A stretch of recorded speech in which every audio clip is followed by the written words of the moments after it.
Ladies and gentlemen, the President of the United States.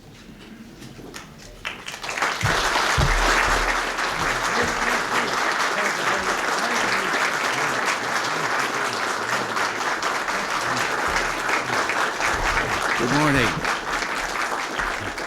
Good morning, and welcome to the White House.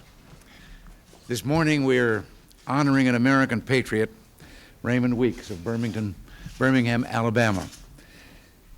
For more than 50 years, Mr. Weeks has exemplified the finest traditions of American volunteerism by his unselfish service to his country.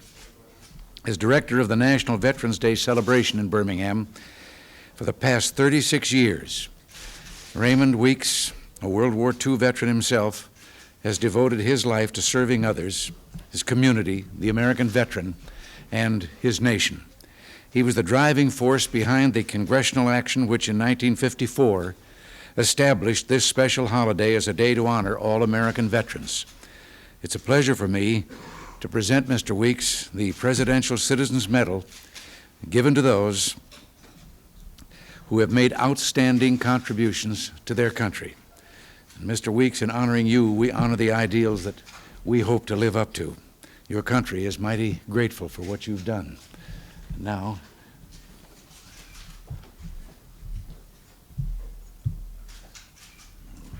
Mr. Weeks.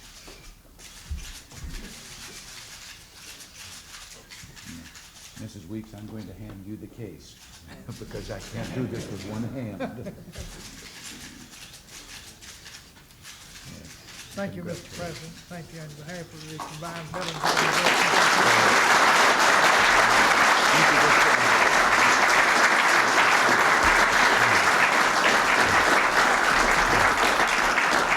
Ray, thank you so very much. Please sit down here. It is fitting that we pay tribute to Mr. Weeks on this day when we remember the sacrifices of those who donned this country's uniform and did their part to protect our freedom and independence. Words alone cannot express our gratitude to the brave men and women who took on the task of protecting our country from foreign threats and aggression.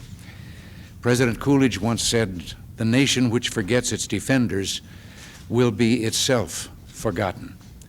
Nothing is more important to the soul of America than remembering and honoring those who gave of themselves so that we might enjoy the fruits of peace and liberty. And that is the spirit of this special day and of this coming Saturday when the nation will dedicate the Vietnam Veterans Memorial, a tribute that is long overdue. For too long, America closed its heart to those who served us with valor. It's time that Vietnam veterans take their rightful place in our history, along with other American heroes who put their lives on the line for their country. Certainly mistakes were made, but the reality of Vietnam today, massive prisoner camps for torture and political indoctrination, hundreds of thousands of boat people sacrificing everything and risking a painful death to flee communist oppression, all this suggests that the cause for which our Vietnam veterans fought was an honorable one. This Saturday, America will put behind us the ingratitude and injustice of the past. We'll move forward in the spirit of Abraham Lincoln, who in 1865 said, "Let us strive on to finish the work we are in, to bind up the nation's wounds, to care for him who shall have borne the battle, and for his widow and his orphan, to do all which may achieve and cherish a just and lasting peace among ourselves and with all nations." And although we'll be putting the divisiveness of Vietnam behind us, we will not forget those who are still unaccounted for. Today I renew my pledge to the families of those listed as missing in action that this nation will work unceasingly until a full accounting is made. It's our sacred duty, and we will never forget them. Along with Raymond Weeks, I may be one of the few people in this room who remembers when Veterans Day was called Armistice Day, commemorating the armistice that ended the First World War on the 11th hour of the 11th day of the 11th month of the year in 1918. And I might add, I not only remember when it was called that day, I guess we may be the only ones that were on the streets in the wild celebration of the first and actual Armistice Day when it was signed. Armistice Day honored those who gave their lives in the war to end all wars, a day of hope that they had not given their lives in vain. But within a few years, and in spite of an impressive effort on the part of the Western democracies to limit arms and to outlaw war, aggressors rearmed and war came again. Ironically, Armistice Day was made a legal holiday in the United States in 1938, just 1 year before a second and more terrible conflagration swept across Europe. Winston Churchill labeled it the unnecessary war because he said there never was a war more easy to stop. And no man had more right to say that than Winston Churchill. He had fought the illusions that led to war, pleaded with his countrymen to recognize and arm against this expanding totalitarian war machine, pleaded with his countrymen to be strong and to have courage, not because he wanted war, but because this was the only way to preserve peace. Yet for all this, Churchill was castigated as a warmonger. Even after war broke out in Asia and in Europe, our own country was slow to take the steps necessary to defend itself. Warning us of the impending crisis, a young Harvard student, John Fitzgerald Kennedy, wrote a book titled Why England Slept. His thoughtful study holds as true now, 42 years later, as when it was first published. After describing how a dictatorship with a controlled press and the power to silence political opposition can carry on a vigorous arms program, he noted, in contrast, in a democracy, the cry of warmonger will discourage any politician who advocates a vigorous arms policy. This leaves armaments with few supporters. Among the reasons for England's failure to rearm in time, Kennedy wrote, probably the most important was a firm and widely held conviction that armaments were one of the primary causes of war. Well, the Western democracies didn't wake up till it was too late. It took Pearl Harbor to shake Americans from their complacency. Today, in this era of much more dangerous weapons, it is even more important to remember that vigilance, not complacency, is the key to peace. This administration is committed to rebuilding our national defenses, which were permitted to erode during the last decade. We're now in the initial phases of that rebuilding, and we must continue to press forward in the years to come if we're to maintain a credible deterrent. But let the world understand, our purpose is not belligerency, but respect, not conflict, but deterrence, and not war, but peace. None of the wars that I have mentioned or others before them ever came about because this country was too strong. We shall never flag in our pursuit of a more peaceful world. Our goal is peace, peace that's achieved through a stable balance of forces, a mutual reduction of weapons, and a better understanding between the Soviet Union, the United States, and all nations. Earlier today, we received word of the death of Soviet President Brezhnev. And I want to read to you, if I might, the letter that I have sent this morning to Vasily Kuznetsov, First Deputy Chairman of the Presidium in Moscow. Please accept my condolences on the death of President Leonid Ilyich Brezhnev. President Brezhnev was one of the world's most important figures for nearly 2 decades.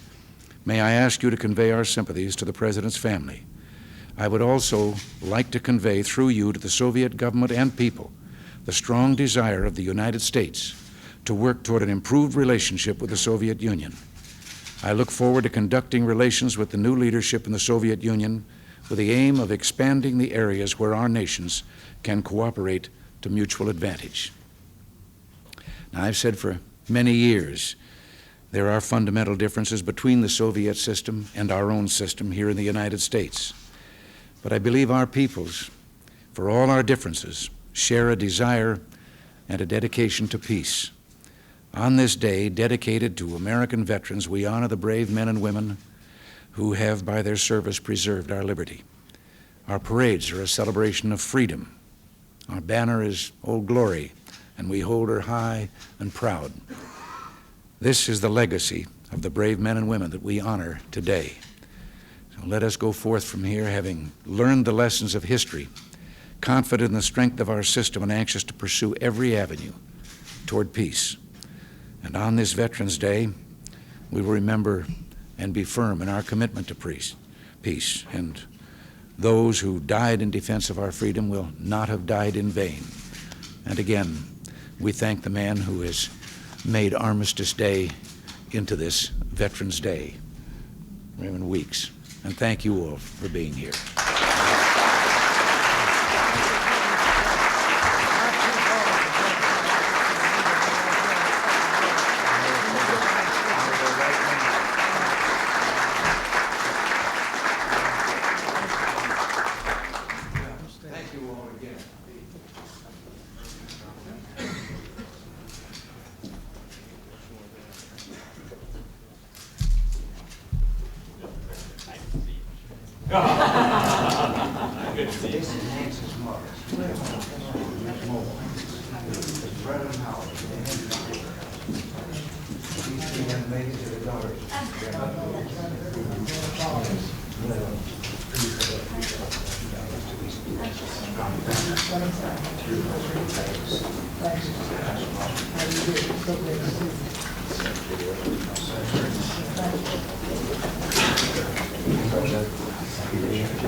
Thanks a lot. Really, we're going to for you.